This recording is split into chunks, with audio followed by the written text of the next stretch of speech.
Hello friends, welcome back to my YouTube channel. आज हम लोग समझने वाले हैं मेन नेटवर्क के बारे में। Main metropolitan area network.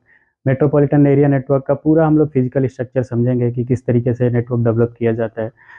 तो वीडियो स्टार्ट करने से पहले मैं लास्ट वीडियो में हमने जो समझा था मैं थोड़ा सा उसके बारे में बता देता हूँ। लास्ट वीडियो में हम लोगों ने लोकल एरिया नेटवर्क के बारे में समझा था। उसका पूरा फिजिकल सेटअप हमने देखा था कि उस लोकल नेटवर्क एरिया को हम किस तरीके से बिल्डअप करते हैं, कौन कौन से डिवाइसेस यूज़ होते हैं, कौन कौन से उसमें टूल्स यूज करे जाते हैं। अगर आप लोगों ने वो हमारी वीडियो नहीं देखी होगी तो आप लोग मेरी पहली वाली वीडियो देख लीजिए, क्योंकि इसको क्रम वाइज समझेंगे तो बहुत आसान होगा आप लोगों के लिए समझना।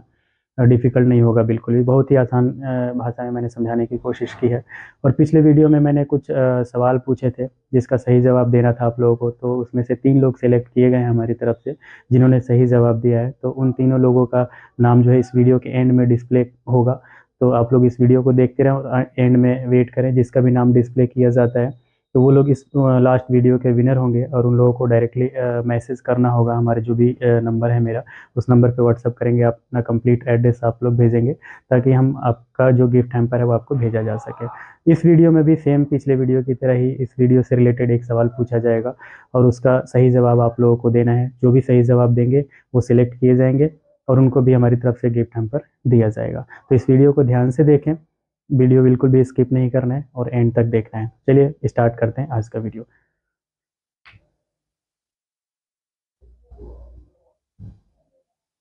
तो आज हम लोग समझने वाले हैं main network, metropolitan area network. ये किस तरीके से होता है, किस तरीके से इसका सेटअप किया जाता है। तो जैसा कि पिछले वीडियो में हमने देखा था कि हमने ये बी लोकेशन मैंने लिया, बी में हमने लोकल एरिया नेटवर्क किस तरीके से डेवलप किया। एक थोड़ा सा स्ट्रक्चर मैंने बनाया हुआ है ताकि आप लोगों को समझना आसान हो जाए थोड़ा सा। एक हमने स्विच लिया था, स्विच से हमने सारे कंप्यूटर कनेक्ट किए। यहाँ पे हो सकता है कोई प्रिंटर भी कनेक्ट हो सकता है, या जैसा भी मैंने आपको बताया था कि कोई भी डिवाइसेज जो है वो लोकल एरिया नेटवर्क के अंदर कनेक्ट किए जा सकते हैं। अब मेन नेटवर्क की ज़रूरत क्यों पड़ी, पहले थोड़ा सा उसको समझते हैं। जैसे लोकल एरिया नेटवर्क में था कि जितने भी कंप्यूटर हैं वो डायरेक्टली कहीं ना कहीं एक स्विच से कनेक्ट होंगे, या तो उससे आगे एक्सटेंड करना है तो एक दूसरा स्विच लगा लेंगे, तीसरा स्विच लगा लेंगे। इस तरीके से मल्टीपल स्विचेस हम लगाकर लोकल एरिया नेटवर्क को बिल्डअप करते थे, जिससे कि हम सारा जो इन्फॉर्मेशन हम एक दूसरे के साथ शेयर करते हैं। अब बात आती है कि मेरे जो एक ही स्कूल है, मैं कोई स्कूल ही समझ लेता हूँ, या कोई हॉस्पिटल समझ लीजिए, या कोई भी कॉर्पोरेट ऑफिस समझ लीजिए जिसके मल्टीपल ऑफिसेस हैं। लोकेशन ए हो गया, लोकेशन बी है और लोकेशन सी है। ये अलग अलग एक ही सिटी के अंदर ये इनके ब्रांचेज हैं, और यहाँ पे हर जगह अपना इन्होंने लोकल एरिया बिल्डअप तो कर लिया।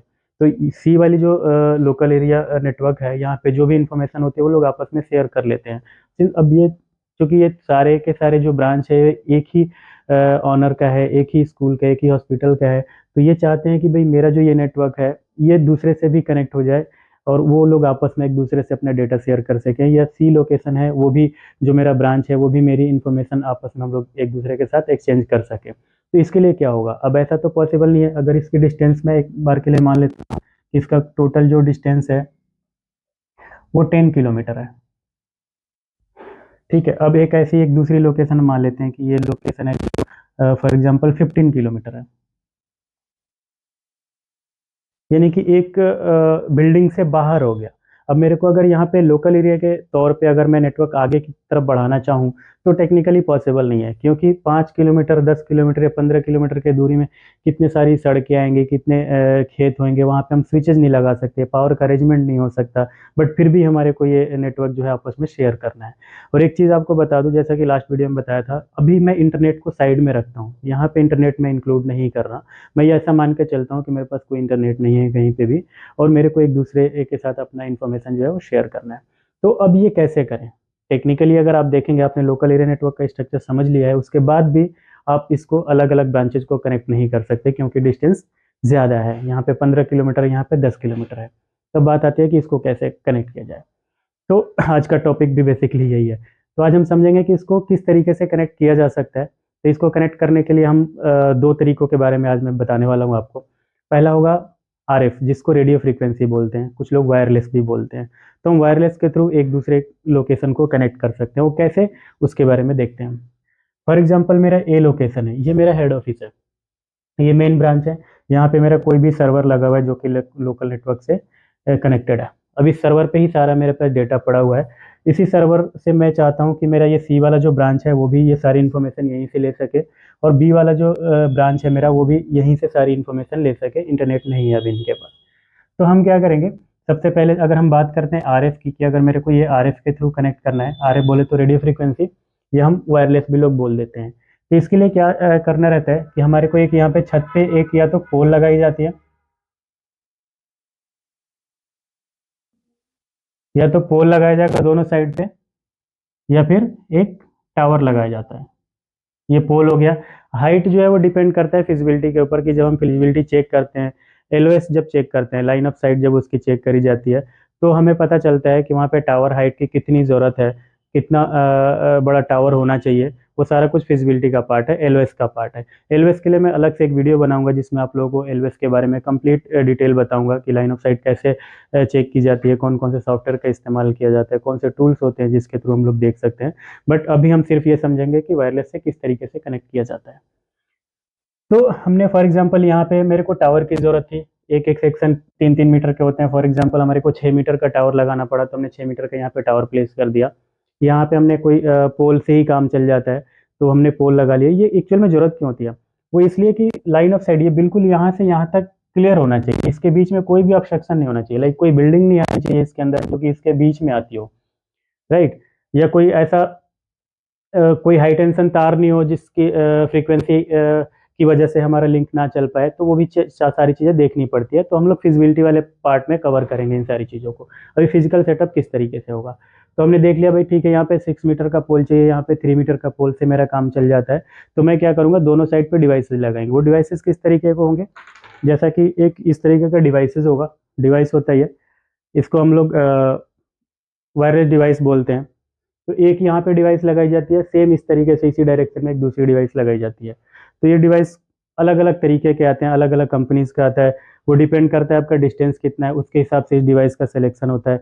इसमें अलग अलग टाइप के लाइक कुछ इस तरीके से डिवाइसेज आता है, कभी कभी आपने देखा होगा किसी बिल्डिंग के ऊपर लगा हुआ कुछ इस तरीके के डिवाइसेज लगे होते हैं। तो अलग अलग डिवाइसेज आती हैं, वो हम बात उसको हम डिस्कशन नहीं करेंगे, जब हम डिटेल में जाएंगे तब हम बात करेंगे। अभी हम देखते हैं कि फॉर एग्जाम्पल इस डिवाइस को कनेक्ट करना है तो ये कैसे कनेक्ट होता है। तो इस डिवाइस को कनेक्ट करने के लिए ये डिवाइस जो है छत के ऊपर लगाई जाती है। इसमें एक पॉइंट होता है जिसमें ये RJ45 कनेक्टर लगाते हैं, जैसा कि मैंने पहले भी बताया था। जो हम लोकल एरिया नेटवर्क के लिए हम जब RJ45 का कनेक्टर बना रहे थे, सेम उसी तरीके से कनेक्टर बनाया जाएगा। और एक इसमें यहाँ पे इसको कनेक्ट कर दिया जाता है।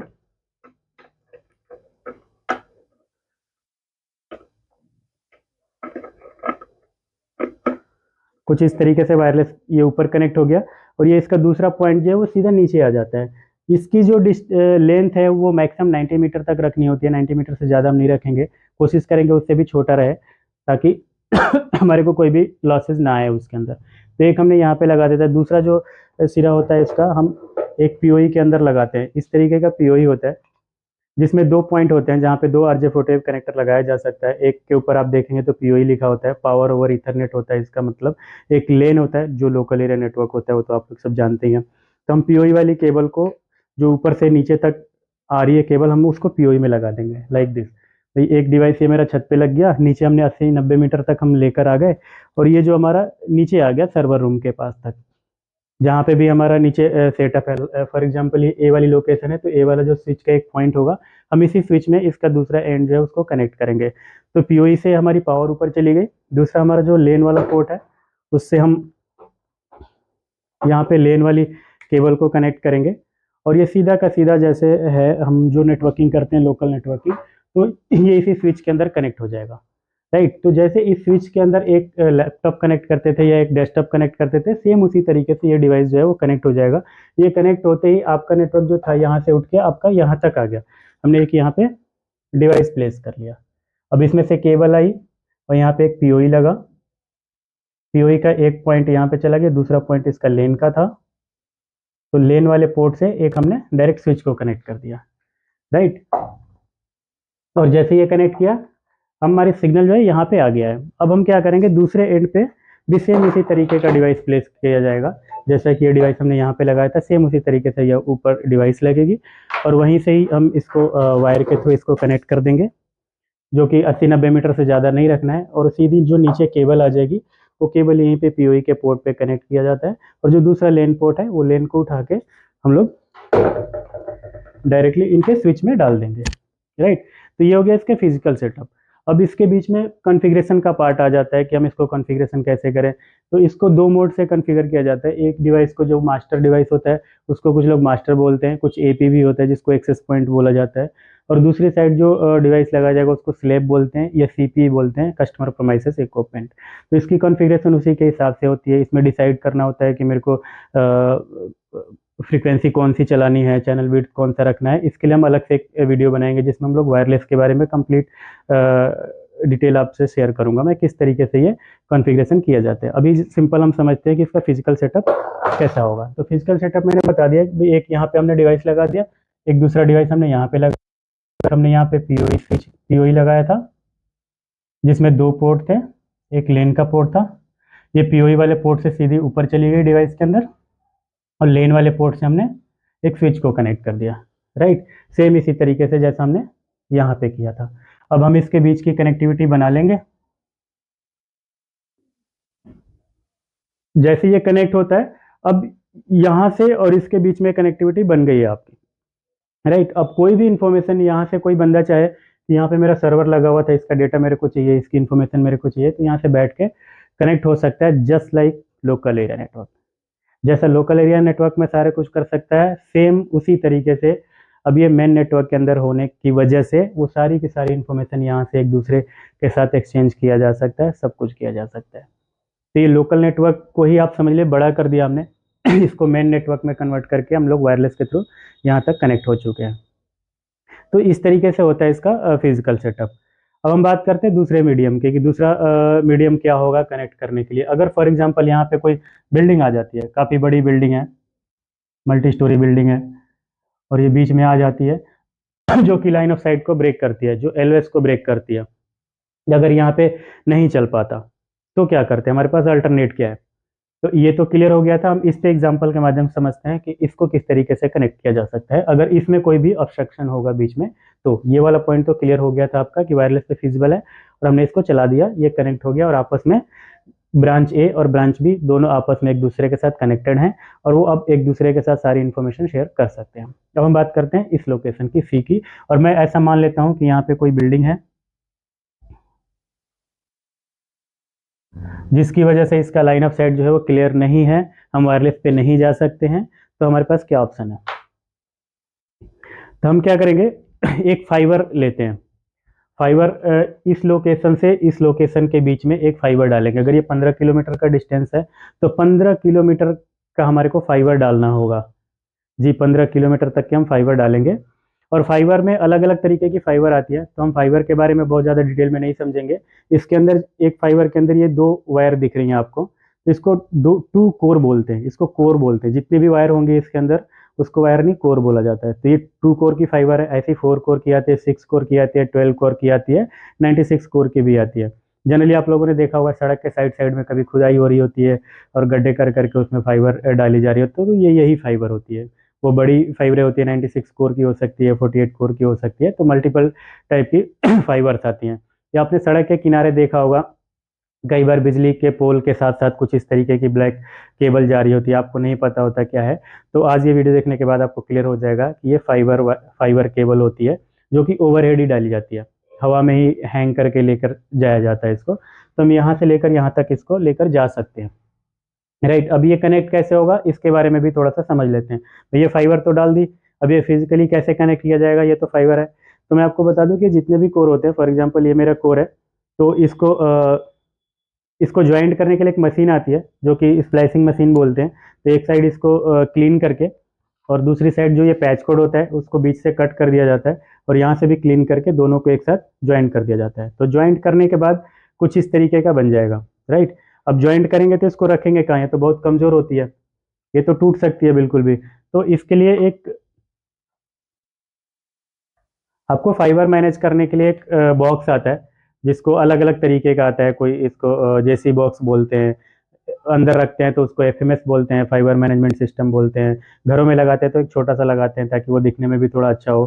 तो इसमें क्या रहता है कि ऐसे स्लिप बनी होती हैं, जैसे आप ज्वाइंट करेंगे इसके अंदर आप इसको, इसमें दो वायर होती हैं, एक जो फाइबर केबल है वो इसके अंदर इंसर्ट कर दी जाती है, दूसरी साइड से पैच कोड, और इसी के अंदर ज्वाइंट करने के बाद इसको मैनेज करके और इसको डब्बे को पैक कर दिया जाता है ताकि ज्वाइंट हुआ हुआ इसके अंदर ना दिखे। सिंपल दो तारें दिखेगी कि एक आपने फाइबर डाली थी, एक वापस रिवर्ट आपने ये पैच कोड ले लिया, और यही पैच कोड जो होता है वो सीधा सीधा आपके स्विच पे कनेक्ट होता है। तो जैसे हमने इस फाइबर को इस बॉक्स के अंदर डाल दिया, दूसरे को भी इसके बॉक्स के अंदर डाल दिया, और ज्वाइंट होने के बाद ये मेरे को कनेक्टर आउटपुट मिल गया। सेम दूसरे दूसरे साइड में भी इसी तरीके से ज्वाइंट किया जाएगा, ज्वाइंट करने के बाद इस तरीके का कनेक्टर आपको मिल जाएगा। तो अब क्या होगा, ये कनेक्टर हम कनेक्ट कैसे करें, यहाँ तक तो उम्मीद करता हूँ आप लोगों को समझ आ गया होगा कि मैंने 15 किलोमीटर की फाइबर डाली, यहाँ पे ज्वाइंट लगाया, दूसरी साइड भी ज्वाइंट लगाया एक बॉक्स के अंदर, उसको मैनेज करने के लिए हमने उसमें रख दिया एक पैच कोड का टुकड़ा, हमने दूसरी साइड से ज्वाइन किया ताकि मेरे को कनेक्टर मिल जाए और ये कनेक्टर मैं स्विच के ऊपर डायरेक्टली कनेक्ट कर सकूं। क्लियर? तो अब हम चलते हैं कि ये पैच कोड लगेगा कैसे। जैसा कि हमने देखा है कि ये अपना स्विच होता है जो कि हर जगह हमेशा जो भी लोकल नेटवर्क आप लोगों ने किया है उस लोकल नेटवर्क के अंदर एक स्विच लगाया हुआ आपने, इस स्विच के थ्रू ही सारे आपके कंप्यूटर्स जो है कि कनेक्टेड थे। इसी में से ही आपने एक पीओई की केबल लगाई थी जो कि छत पे आपने भेज दिया इसकी पावर, तो वायरलेस के थ्रू कनेक्ट हो गया था। अब मेरे को फाइबर पे कनेक्ट करना है तो क्या करें, ये मेरे को पैच कोड तो मिल गया, फाइबर हमने ज्वाइंट की, फाइबर ज्वाइंट करने के बाद ये कनेक्टर मिल गया। तो हम क्या करते हैं, इसको एक एस होती है जो कि एस हम इस स्विच के अंदर लगा देते हैं, और इसी के अंदर ये जो पैच कोड का ये कनेक्टर है वो इसके अंदर इंसर्ट कर दिया जाता है।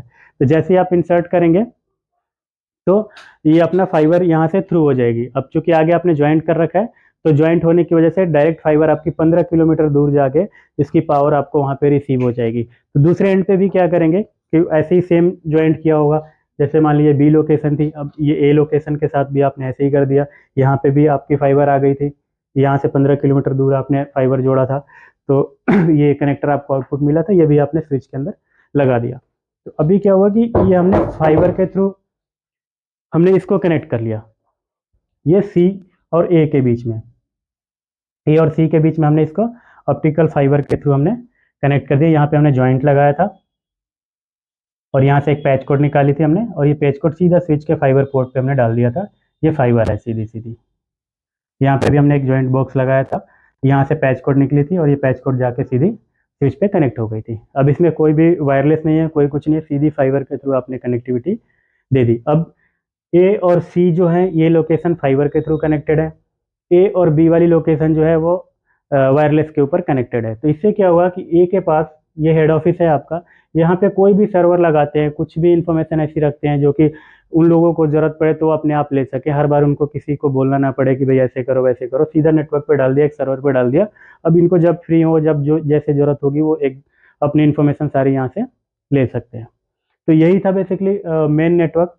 तो चूंकि ये छोटा छोटा डिस्टेंस था, इजिली हमने फाइबर भी डाल ली, 5 किलोमीटर, 10 किलोमीटर, 20 किलोमीटर। अब बात करेंगे कि मैक्सिमम वायरलेस पे कितना दूर जा सकते हैं या फाइबर पे कितना दूर जा सकते हैं, उसकी भी लिमिटेशंस होती हैं। तो डिपेंड करता है, अगर हम वायरलेस की बात करें तो वायरलेस के ऊपर रहता है कि आरएफ का इन्वायरमेंट कहाँ है। अगर आप मेट्रो सिटीज़ में काम करने के लिए जा रहे हैं तो हो सकता है बहुत ज़्यादा डिस्टेंस आप कवर ना कर पाएँ, 15 किलोमीटर कर लिया आपने, 20 किलोमीटर कर लिया, मैक्सिमम इससे ज़्यादा नहीं कर पाएंगे। अगर हम बात करते हैं राजस्थान की, तो वहाँ पे कुछ भी नहीं है, रेगिस्तान में जाके आप लगा रहे तो हो सकता है वहाँ पे 50 किलोमीटर तक भी आप इसको कनेक्ट कर सकते हैं, कोई प्रॉब्लम नहीं होगी। बाकी दूसरा अगर फाइबर की बात करते हैं तो फाइबर में भी लिमिटेशन रहती है कि भाई आपने 20 किलोमीटर पे जाके डालिए, वो डिपेंड करता है आपकी एसएफपी कितनी पावर आउटपुट निकालती है। तो जब हम एसएफपी के बारे में पढ़ेंगे तो मैं पूरा डिटेल में बताऊंगा, उस एसएफपी की कैपेसिटी भी होती है कि कितने डेटा ट्रैवल कर सकता है, उसके ऊपर कितने डिस्टेंस को कवर कर सकता है, वो सारी चीज़ें हम लोग बाद में समझेंगे। तो आज की वीडियो में यही था कि हमने पूरा नेटवर्क के बारे में समझ लिया है। तो आई होप कि आप लोगों को ये समझ आ गया होगा कि मेन नेटवर्क क्या होता है और किस तरीके से इसका जो फिजिकल सेटअप है वो होता है। क्योंकि लोकल एरिया नेटवर्क में लिमिटेशंस थी, हम एक बिल्डिंग से बाहर नहीं जा सकते थे, चाह कर भी नहीं जा सकते थे, और हमें जब इससे ज़्यादा ब्रांचेज कनेक्ट करने हो तो उसके लिए हमें मेन नेटवर्क की ज़रूरत पड़ती है। तो आज का सवाल जो है वो ये है कि क्या अगर दो ब्रांचेज के बीच में एलओएस क्लियर नहीं है तो हम वायरलेस के ऊपर कनेक्टिविटी कर सकते हैं या नहीं कर सकते हैं? तो उसका सही जवाब दीजिए, जो भी सही जवाब देंगे उनको हमारी तरफ से गिफ्ट हैम्पर दिया जाएगा। और जो पिछली वीडियो के विनर होते हैं उनका नाम मैं यहाँ पे डिस्प्ले हो रहा है, यहाँ से आप लोग देख सकते हैं। और जिनका भी नाम यहाँ पे डिस्प्ले हो रहा है वो लोग अपना डायरेक्ट हमारे को मैसेज करें ताकि उनको गिफ्ट हैम्पर उनका भेजा जा सके। तो वीडियो देखते रहिए। जय हिंद, जय भारत।